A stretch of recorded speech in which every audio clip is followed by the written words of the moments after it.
Hello friends, this is Dimple Titra and you are welcome in new episode of स्वीकृति। तो चलिए आइए आज के एपिसोड की तरफ चलते हैं। स्वीकृति, कहानी आत्मग्लानि की, पार्ट 3। पूरे 3 महीने 26 दिन बाद मेरा प्रोजेक्ट सफलतापूर्वक पूरा हो गया। उस सुबह मेरे मन में काफी सुकून था। मन यह सोचकर खुशी से भरा जा रहा था कि आखिर मैंने उतना पैसा कमा ही लिया जितना मुझे एक सुकून भरी जिंदगी के लिए चाहिए था। जब मैं फर्नीचर डिपो से अपना आखिरी चेक लेने के लिए उनकी बिल्डिंग में गया तो खुद को बहुत हल्का महसूस किया। हेलो मिस्टर विक्रांत, ये लीजिए आपका चेक। वैसे हमारी कंपनी को आपका काम काफी पसंद आया। फर्नीचर डिपो के मैनेजर ने हाथ मिलाते हुए कहा। सर, मुझे भी आपकी कंपनी के साथ काम करके बहुत अच्छा लगा। उम्मीद करता हूँ कि भविष्य में आप फिर सेवा का मौका जरूर देंगे। मैंने बड़ी विनम्रता से कहा। जी बिल्कुल, कंपनी मैनेजर ने एक बड़ी सी मुस्कुराहट के साथ कहा। कंपनी के कॉरिडोर से बाहर आते वक्त मैंने मुस्कुराकर चेक की तरफ देखा। मेरे दिमाग में ख्याल आया कि अब तो एक अच्छी खासी रकम मेरे पास आ गई है, इसलिए गुड़िया की शादी तो मैं खुद ही करूंगा। पापा को 1 रुपया भी खर्च नहीं करने दूंगा। बाकी इन पैसों से ओंटारियो में एक अच्छा सा घर भी लूंगा, मगर पहले इंडिया हुआ हूँ, फिर आकर घर की तलाश शुरू करता हूँ। इन्हीं सब योजनाओं को बुनता हुआ मैं घर आ गया। जब घर पहुंचा तो क्रिस्टीना ऑफिस जा चुकी थी। घर आकर मैंने माँ को फोन मिलाया और आखिरी चेक मिलने की खबर दी। माँ, आज पूरी रकम मिल गई, मैंने बड़ी खुशी से बताया। विकी, तेरी इस कामयाबी से मैं बहुत खुश हूँ, पर अब साथ ही ये भी बता दे कि तू घर कब आ रहा है? बेचारी माँ ने बड़ी उम्मीद से पूछा। माँ, मैंने कुछ दिन पहले एक और प्रोजेक्ट साइन कर दिया है, तो अगले 6 महीने तक तो कुछ नहीं कह सकते। मैंने बड़ी चालाकी से झूठ बोला, क्योंकि मैं उन्हें सीधा इंडिया पहुंचकर हैरान करना चाहता था। अच्छा, चल ठीक है, जैसा तुझे अच्छा लगे। उनकी आवाज में दुख था। वो आगे बोली, पर सुन, पिछले हफ्ते वो शर्मा जी आए थे, तेरे लिए कुछ रिश्ते लाए थे। उसमें से एक लड़की तो बड़ी सुंदर है, मुझे और गुड़िया को तो बड़ी पसंद है। तू कहे तो तस्वीरें ईमेल करा दूं? माँ बड़ी उत्तेजना से बोली।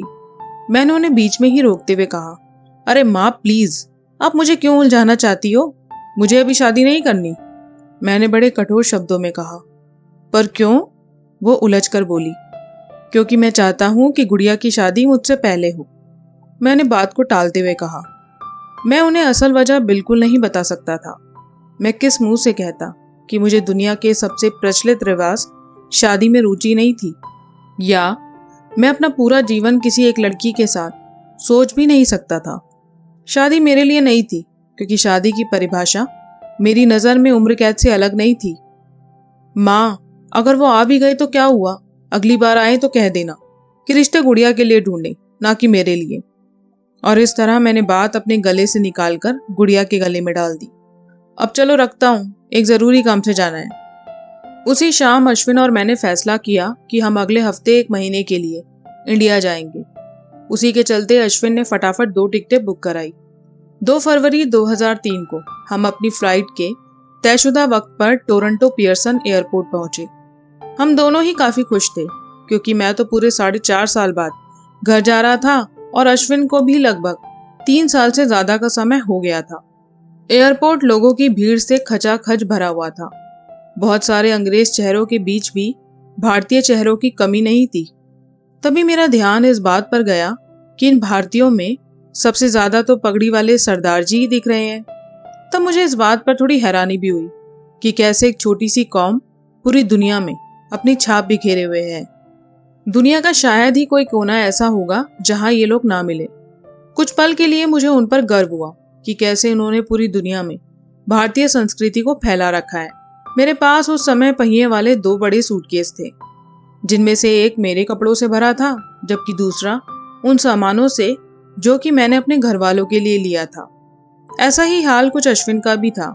जब हम अपने प्लेन में दाखिल हुए तो 2 बहुत सुंदर सी एयर होस्टेस ने अपनी मीठी मुस्कुराहट से हमारा स्वागत किया। उनमें से एक लड़की तो कोरियाई लग रही थी। उसकी मलाई जैसी त्वचा चमकते हीरे के जैसी लग रही थी। यार, ये तो बिल्कुल मक्खनी है, मैं अश्विन के कानों में फुसफुसाया। कौन? किसकी बात कर रहा है? उसने झुंझलाते हुए कहा, जैसे वो मेरी इन बकवासों से उकता गया हो। अरे वो रेशम जैसे बालों वाली। कौन? उसने पलटकर पीछे देखा। अरे छोटी आंखों वाली यार, मैंने दांत भींचते हुए कहा। हे भगवान, तुझे दुनिया की हर लड़की माल लगती है क्या? हद है। वो झुंझलाया। उसके झुंझलाए चेहरे को देखकर मैं चुप हो गया और चोर निगाहों से उस लड़की को निहारता रहा। अश्विन ने अपना ध्यान मुझ पर से हटाया नहीं था, क्योंकि वो चोर निगाहों से मुझ पर नजर बनाए हुए था। कुछ देर बाद वही लड़की हमें पानी की बोतल और कुछ चॉकलेट देने आई। वो ये सब सामान पकड़ाकर जैसे ही जाने के लिए मुड़ी तो मैंने मौके का फायदा उठाया। माफ कीजिए, एक जूस मिलेगा? मैंने जबरदस्ती बात करने की कोशिश में कहा। जी क्यों नहीं। कुछ मिनट बाद उसने एक जूस लाकर मुझे थमा दिया और दोबारा पूछा, कुछ और चाहिए आपको? तुम कुछ ज्यादा ही हॉट हो। मैं मुंह में ही बड़बड़ाया।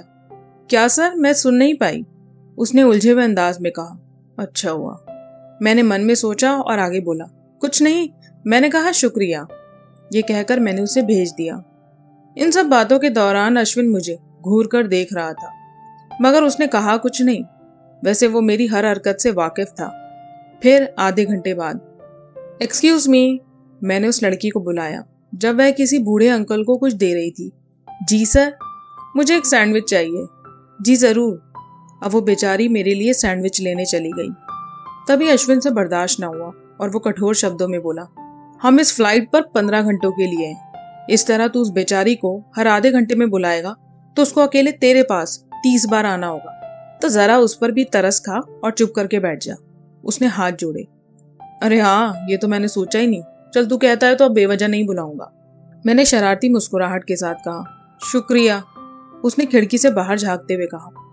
इसके बाद मैं अपने कानों में हेडफोन्स लगाकर कब सो गया पता ही नहीं चला। जब मेरी आंख खुली तो हमारा प्लेन पेरिस एयरपोर्ट पर 2 घंटे के हॉल्ट के लिए रुका था। लोग बातों में व्यस्त थे। कुछ माएं अपने बच्चों को वॉशरूम ले जा रही थी तो बाकी लोग खाने पीने की चीजों में लगे थे। तू सीधा सोनीपत जाएगा या फिर पहले मेरे घर चलकर 1-2 दिन रुकेगा? मैंने अश्विन से पूछा। नहीं यार, मैं सीधा कैब करके निकल जाऊंगा, अश्विन ने अपनी मैगजीन के पन्नों को उलटते हुए कहा। वापसी पर तो आ जाइयो, फ्लाइट से 2 दिन पहले ही आ जाना चाहे, मैंने जोर देते हुए कहा। ठीक है, कोशिश करूंगा। फिर प्लेन उड़ चला और मैं दोबारा सो गया। कुछ घंटों बाद अश्विन ने अपनी कोहनी मेरी कोहनी पर मारी। अपनी अधखुली आंखों से मैंने देखा तो हमारा प्लेन रनवे पर दौड़ रहा था। क्या हम पहुंच गए? मैंने सिकुड़ी आंखों से खिड़की के बाहर झांकते हुए कहा। नहीं, पायलट प्रैक्टिस कर रहा है कि प्लेन रनवे पर कैसे दौड़ेगा, अश्विन दांत दिखाते हुए बोला। बकवास बंद कर, मैंने घूंसा उसके कंधे पर मारा। अश्विन दर्द का नाटक करते हुए। बहुत वक्त गुजर जाने की वजह से मुझे खुद पर यकीन नहीं हो रहा था कि मैं दिल्ली एयरपोर्ट पर खड़ा था। जैसे ही मैंने दिल्ली की जमीन पर पैर रखे तो एक खुशी की तरंग मेरे बदन में दौड़ गई। हम पूरे जोश में अपने सामानों के साथ एयरपोर्ट से बाहर निकले, जहाँ बहुत भीड़ थी। रात के 11:50 का समय था। बहुत सारे लोग नामों की तख्तियां लेकर अपने दोस्तों और संबंधियों के इंतजार में खड़े थे। हम सीधा टैक्सी स्टैंड पहुंचे, जहां से हमने 2 टैक्सी बुक करी, एक सोनीपत के लिए और एक मेरे घर के लिए। अपनी अपनी गाड़ियों में बैठने से पहले हम दोनों ने एक दूसरे को गले लगाया और अलविदा कहकर निकल गए। टैक्सी के पहिए लगातार मेरे घर की तरफ दौड़ रहे थे। मेरे अंदर एक अजीब सी बेचैनी और जोश था।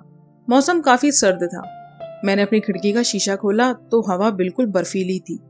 हाँ, मगर यहाँ की सर्दी का कनाडा की सर्दी से कोई मुकाबला नहीं था। मगर यहाँ इंडिया की हवा में न जाने क्यों बड़े अपनेपन का एहसास था, मानो हवा भी नसों में घुसकर यही बता रही हो कि हाँ, ये तेरी जमीन है। सड़कें लगभग सुनसान थी। पैदल चलने वाला तो कोई दिख नहीं रहा था, सिर्फ गाड़ियां ही गाड़ियां सर पर दौड़ रही थी। आप कहाँ से आए हैं सर? टैक्सी ड्राइवर ने रियर व्यू मिरर में देखकर पूछा। कनाडा, मैं अपनी कोहनी खिड़की पर टिकाते हुए बोला। अच्छा सर जी, मैं भी वहां जाना चाहता हूँ।